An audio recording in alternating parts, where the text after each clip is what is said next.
నవరస ప్రేమాయణం ఛానల్కి స్వాగతం. మీరంతా ఎదురు చూస్తున్న సరసాల సత్తి నిక్కచ్చి నీలవేణిల ప్రేమాయణం కథతో మీ ముందుకు వచ్చేశా.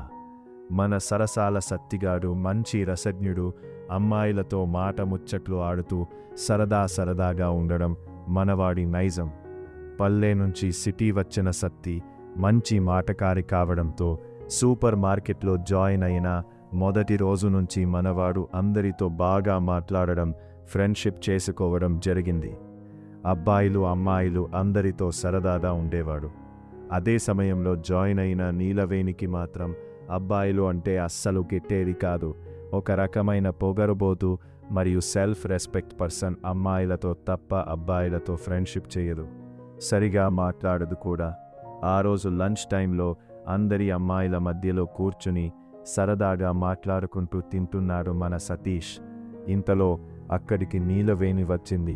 అది చూసి ఒక్కసారిగా అబ్బా వీడు పెద్ద సోంబేరిలా ఉన్నాడే అని అనుకుంటూ కొంచెం దూరంగా కూర్చుని తినడం మొదలుపెట్టింది. ఈలోపు ఇతర అమ్మాయిలు కొందరు నీలవేణితో మాట్లాడడం మొదలుపెట్టారు. తను కూడా అన్నింటికీ సమాధానాలు చెబుతూ వారి గురించి కనుక్కుంటుంది. ఇంతలో మన సతీష్ కలగజేసి, మీరు ఉదయం నుంచి చాలా సీరియస్గా ఉన్నారు, ఎందుకు తెలుసుకోవచ్చా అని అడిగాడు. సతీష్ అంటే నచ్చని నీలవేణి ముఖం తిరిగేసి పని చూసుకో అంది. ఆ తర్వాత రోజు ఏం జరిగింది, వారిద్దరి మధ్య ఫ్రెండ్షిప్ అయినా కుదిరిందా లేదా, నెక్స్ట్ పార్ట్లో చూడండి. మన ఛానల్ని సబ్స్క్రైబ్ చేసుకొని లైక్ చేయడం మర్చిపోవద్దు. Bye bye to all, see you soon.